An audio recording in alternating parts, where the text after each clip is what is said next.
क्या आपको वाकई लगता है कि आप होलिका और प्रहलाद की पूरी कहानी जानते हैं?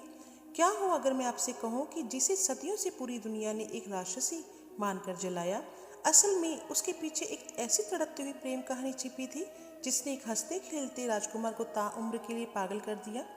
आज तक आपने सिर्फ बुराई पर अच्छाई की जीत की कहानी सुनी होगी, लेकिन आज आप सुनेंगे एक प्रेमिका का वो बलिदान जो इतिहास के पन्नों में कहीं दब कर रह गया। तैयार हो जाइए, क्योंकि आज होलिका दहन का यह रहस्य आपके रोंगटे खड़े कर देगा। हम सब बचपन से सुनते आए हैं कि होलिका के पास एक जादुई चुनरी थी जिसे उड़कर वह आग में नहीं जल सकती थी। अपने भाई हिरण्यकश्यप के आदेश पर वह प्रहलाद को लेकर आग में बैठी और खुद भस्म हो गई। लेकिन क्या आपने कभी सोचा है कि एक वरदान प्राप्त स्त्री अचानक कैसे जल गई?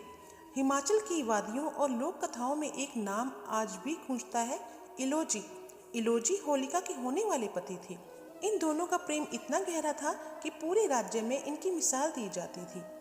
उनकी शादी की तारीख तय हो चुकी थी, शहनाइयां बजने ही वाली थी, लेकिन किस्मत को कुछ और ही मंजूर था।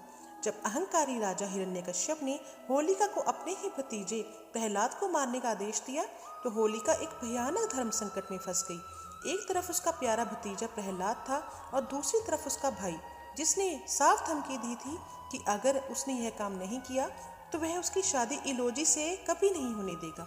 होलिका ने उस वक्त एक ऐसा रास्ता चुना जिसे सुनकर आज भी दिल दहल जाता है। उसने प्रहलाद को बचाने के लिए जानबूझकर अपनी वो जादुई चुनरी प्रहलाद पर डाल दी। उसने खुद को अग्नि की लपटों के हवाले कर दिया ताकि उसका भतीजा सुरक्षित बच सके। जिस दिन राजकुमार इलोजी अपनी बारात लेकर राजमहल आने वाले थे, उसी दिन उनका प्यार राख के ढेर में बदल चुका था।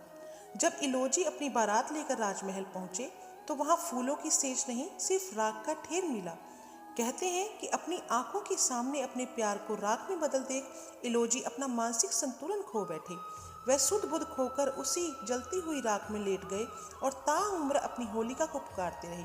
आज भी लोग हर साल होलिका जलाते हैं, खुशियां मनाते हैं, पर क्या कभी किसी ने यह सोचा है कि क्या वह वाकई एक राक्षसी थी या फिर एक ऐसी प्रेमिका और बुआ जिसने अपनों की खुशी के लिए खुद को भी बिता दिया?